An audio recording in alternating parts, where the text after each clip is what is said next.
बात बिहार चुनावों की, जहां पर बिहार में बीजेपी की 71 उम्मीदवारों की पहली लिस्ट जारी हो चुकी है। तारापुर से सम्राट चौधरी को टिकट दिया गया है। इसके अलावा लखीसराय से डिप्टी सीएम विजय सिन्हा को टिकट, बेतिया से रेणु देवी को बीजेपी का टिकट यहां पर दिया गया। तो देखिए 71 उम्मीदवारों के नाम यहां पर तय किए गए। भारी मंथन इनको लेकर हुआ, कई चर्चाएं कई दौर की यहां पर देखने को मिली और उसके बाद अब कुछ उम्मीदवारों के नाम यहां पर सामने आए, जिनमें 71 उम्मीदवार हैं। और देखिए पहली लिस्ट ही अब तक बीजेपी की ओर से जारी की गई है।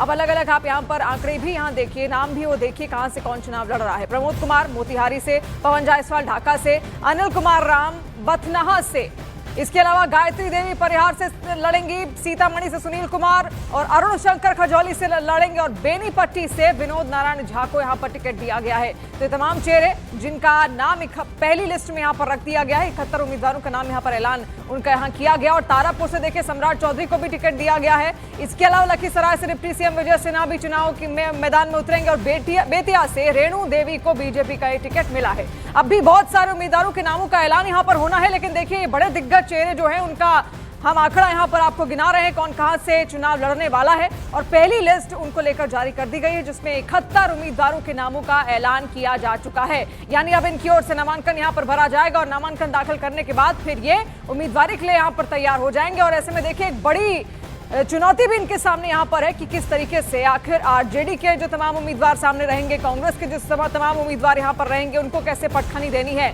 चुनावी जमीन तो हर किसी ने यहां पर मजबूत की है। अब सब कुछ बिहार की जनता के हाथ में है और बिहार की जनता ने देख भी लिया है कि कौन उनके लिए सबसे ज्यादा परफेक्ट है। और ऐसे में अब इंतजार बस नवंबर का, नवंबर में जब 6 तारीख को और 11 तारीख को यहां पर 2 चरणों में मतदान होंगे और नतीजे 14 नवंबर को सबके सामने यहां पर आ जाएंगे। लेकिन अभी जो प्रोसेस चल रहा है वो आपने देखा किस तरीके से महामंथन के बाद ये तमाम उम्मीदवारों के नाम यहां पर रखे गए, जिसमें अब बीजेपी ने ऐलान कर दिया है 71 उम्मीदवारों की पहली लिस्ट उसकी ओर से जारी कर दी गई है। और इसमें तारापुर से सम्राट चौधरी हैं, दानापुर से रामकृपाल यादव को टिकट दिया गया है। इसके अलावा लखीसराय से डिप्टी सीएम विजय सिन्हा मैदान में उतरे हैं और कटिहार से देखिए तारकिशोर प्रसाद को यहां पर टिकट दिया गया है। अलग अलग नाम हम आपको यहां पर गिना रहे हैं जो बीजेपी के लिए सबसे महत्वपूर्ण चेहरे हैं। उनमें से तमाम नाम हैं जो इस वक्त आपकी टीवी स्क्रीन पर भी आप लगातार यहां पर देख रहे हैं। देखिए बहुत मेहनत यहां पर की गई है और जो काम अब तक किया गया था वो जनता के बीच में जाकर बीजेपी ने बखूबी यहां पर रखा भी है। जेडीयू ने भी मिलकर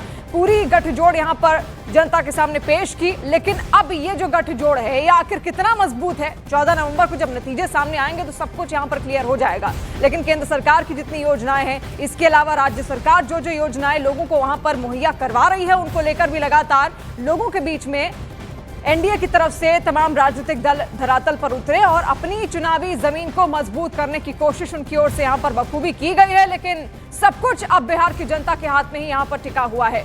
तमाम नाम हम आपके सामने यहां पर रख रहे हैं। देखिए 6 तारीख को यानी कि 6 नवंबर को पहले चरण का मतदान होना है, फिर 11 नवंबर को दूसरे चरण का मतदान होना है। 2 चरणों में इस बार मतदान हो रहे हैं विधानसभा चुनाव बिहार में। और इसके अलावा वोटिंग जो काउंटिंग होगी वो होगी 14 नवंबर को। तो ऐसे में उस दिन नतीजे सामने आ जाएंगे। लेकिन उससे पहले ये जो उम्मीदवारों के नाम आप यहां पर देख रहे हैं, ये तमाम बड़े चेहरे बीजेपी के, जहां पर छातापुर से देखिए नीरज कुमार को टिकट दिया गया है। इसके अलावा 71 उम्मीदवारों के नाम यहां पर सामने रखे गए हैं। अब छातापुर से देखिए नीरज कुमार, इसके अलावा लखीसराय से डिप्टी सीएम विजय सिन्हा को टिकट दिया गया। बेतिया से रेणु देवी को चुनावी मैदान में उतारा गया है। देखिए अब इंतजार बस इसका भी कि आखिर जेडीयू की तरफ से भी वो कौन कौन से नाम यहां पर सामने आएंगे। अमित पांडे हमारे सहयोगी इस वक्त हमारे साथ जुड़ रहे हैं। अमित, 71 उम्मीदवारों के नामों का ऐलान हो चुका है, हम टीवी स्क्रीन पर दिखा भी रहे हैं, लेकिन अभी भी और बहुत सारे उम्मीदवारों के नाम आने बाकी हैं। देखिए करीब 30 उम्मीदवारों के नाम है वो आने बाकी हैं और इसमें सबसे जो ज़रूरी चीज़ है कि जो बीजेपी के जितने भी बड़े नेता हैं उनको यहाँ पर टिकट मिला है और 9 महिलाओं को इसमें से टिकट मिला है। करीब 30% से ज़्यादा अति पिछड़ा वर्ग को टिकट मिला है, यादव समाज को टिकट मिला है। इसके अलावा भूमिहार को, ठाकुर को, सबको टिकट मिला है। हमारे साथ इस वक्त प्रभात जी हैं, बीजेपी के बिहार के प्रदेश प्रवक्ता। जातीय समीकरण के लिहाज से जरा बताएं कि क्या अहम है इस लिस्ट में। देखिए सबसे बड़ी खासियत है कि 71 में 9 महिलाओं को टिकट मिला है, जो अपने आप में इस बार का एक अलग नज़ारा है। 30 अभी बाकी हैं और 71 में महिलाएं 9 हैं, अति पिछड़ा 35% है और सभी वर्ग, राजपूत, भूमिहार और सभी वर्गों का ख्याल रखा गया है, सभी जातियों का ख्याल रखा गया है।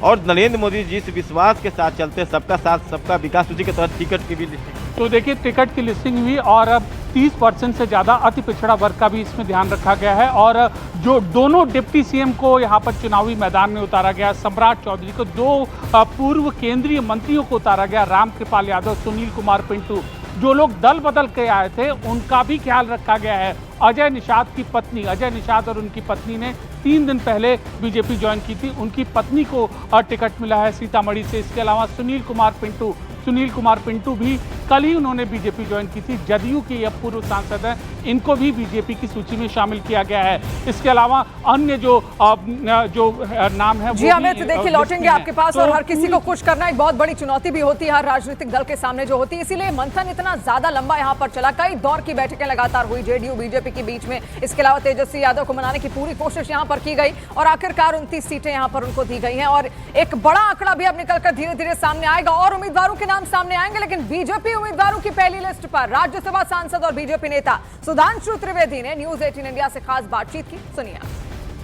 बीजेपी उम्मीदवारों की पहली सूची जारी हो चुकी है। सुधांशु त्रिवेदी जी हैं, हम उनसे बात करते हैं। सुधांशु जी, 71 उम्मीदवारों की सूची, सभी बड़े मंत्रियों को टिकट दिया गया है, कोई नए कैंडिडेट नहीं मिले क्या? नहीं, अनेक जगहों पर हमने युवा प्रत्याशियों को टिकट दिया है, तो युवाओं के जोश और वरिष्ठों के अनुभव दोनों का एक सामंजस्य इस पहली लिस्ट में है।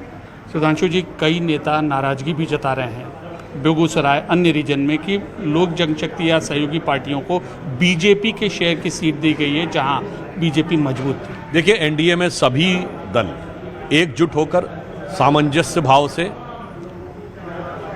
एक रूपता के साथ चुनावी मैदान में है और किसी भी प्रकार का कोई मनमुटाव नहीं है। जहां तक सीटों की बात है तो उनमें जिन 1-2 सीटों के ऊपर बात है तो हमारा बिहार का वरिष्ठ नेतृत्व और जो भी हमारे प्रभारी हैं वो बैठकर उन चीज़ों के बारे में समाधान कर रहे हैं। किसी प्रकार की कोई समस्या नहीं है। इस लिस्ट की सबसे बड़ी बात क्या है? इस लिस्ट की सबसे बड़ी बात यह है कि अनेक जगहों पर युवाओं को दिया गया है और इसी के साथ साथ अनुभव का भी ध्यान रखा गया है। और अभी तो ये पहली लिस्ट है, ये लिस्ट आगाज है इस बात का कि 243 सीटों पर एनडीए की शानदार जीत होने जा रही है। अमृतकाल का यह पहला चुनाव है। अब बिहार की जनता किसी भी प्रकार के विष बेल को फैलने का कोई अवसर इस चुनाव में नहीं देने जा रही। कैमरा पर्सन विकास ठाकुर के साथ अमित पांडे, पटना, न्यूज 18 इंडिया। और देखिए, विधानसभा अध्यक्ष नंद किशोर यादव का टिकट कट गया है। बीजेपी के 71 कैंडिडेट्स की लिस्ट में सिटिंग विधायक नंद किशोर यादव का टिकट कट गया है। उनकी जगह अब पटना साहिब सीट से रत्नेश कुशवाहा को टिकट दिया गया है। और टिकट कटने के बाद नंद किशोर यादव का पहला रिएक्शन भी सामने आया। उन्होंने एक बयान दिया है जहां पर नंद किशोर ये कहते हैं कि मैं भारतीय जनता पार्टी के निर्णय के साथ हूं। इसके अलावा उन्होंने ये भी कहा कि मुझे पार्टी से कोई शिकायत नहीं है। देखिए, सिटिंग विधायक थे, उम्मीद उनको थी कि उनको टिकट यहां पर दिया जाएगा, लेकिन उनका नाम कट गया।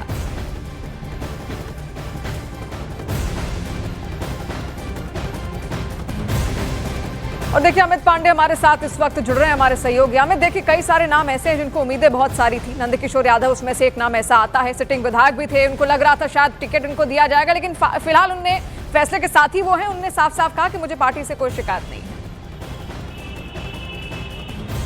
जी बिल्कुल, देखिए, बीजेपी की अगर हम पूरी की पूरी रणनीति देखें और जैसा कि चुनाव के वक्त वो उम्मीदवारों का ऐलान करती है पिछले 10 सालों में, तो इसी तरीके से कभी कभी किसी चुनाव में कद्दावर नेताओं का टिकट काटा जाता है। वरिष्ठ नेता थे ये, विधानसभा अध्यक्ष 7 बार के यह विधायक थे, इनका टिकट काटा गया। लेकिन टिकट जैसे ही कटा तुरंत इन्होंने अपना वीडियो स्टेटमेंट जारी किया और पार्टी के प्रति कोई नाराजगी नहीं होने की बात जताई। मतलब शीर्ष नेतृत्व पहले से ही यह तय कर चुका है, कैलकुलेट कर चुका है कि किस विधायक को कटना है, किस विधायक को टिकट देना है। अब सुनील कुमार पिंटू की बात करिए, वह कल ही उन्होंने जदयू के पूर्व सांसद हैं, उन्होंने बीजेपी ज्वाइन की थी, उनको टिकट दिया गया है। अजय निषाद 2024 में उन्होंने कांग्रेस ज्वाइन की थी, वह उस वक्त बीजेपी के सांसद थे, लेकिन अब कांग्रेस छोड़कर कुछ दिनों पहले अपनी पत्नी के साथ उन्होंने वापस बीजेपी ज्वाइन की, उनकी पत्नी को टिकट दिया। इसके अलावा अगर हम जितने इनके टॉप शॉट्स देखें, बड़े वरिष्ठ नेता देखें, मंगल पांडे और इसके अलावा तारा किशोर प्रसाद, अन्य नेता, उन सबको टिकट दिया गया। सम्राट चौधरी को टिकट दिया गया, मतलब कि वरिष्ठ नेताओं को एक जगह दी गई है। और जो जहां जिनका टिकट कटना था उनका भी टिकट काटा गया। रामकृपाल यादव ये मीसा भारती के खिलाफ हारे थे, इनको लोकसभा चुनाव में 2 बार के सांसद हैं, कई पूर्व सारे ऐसे केंद्रीय नाम हैं, लेकिन हालांकि साफ साफ यहाँ पर नंदकिशोर और यादव की ओर से कहा गया है कि जो नई पीढ़ी है उसका स्वागत है, अभिनंदन है और उनको अंदर कोई नाराजगी भी इस बात को लेकर नहीं है। लेकिन उन्हें पूरी बात क्या कही है वो भी सुनना जरूरी है, आप सुनिए। भारतीय जनता पार्टी के निर्णय के साथ भारतीय जनता पार्टी ने मुझे बहुत कुछ दिया है, मुझे पार्टी से कोई शिकायत नहीं है। पार्टी में नई पीढ़ी का स्वागत है, अभिनंदन है। पटना साहिब विधानसभा क्षेत्र के लोगों ने मुझे लगातार 7 बार विजयी बनाया है। उन्होंने जो स्नेह और प्यार मुझे दिया है भाजपा उम्मीदवार के रूप में, मैं उसे कभी भूल नहीं पाऊंगा।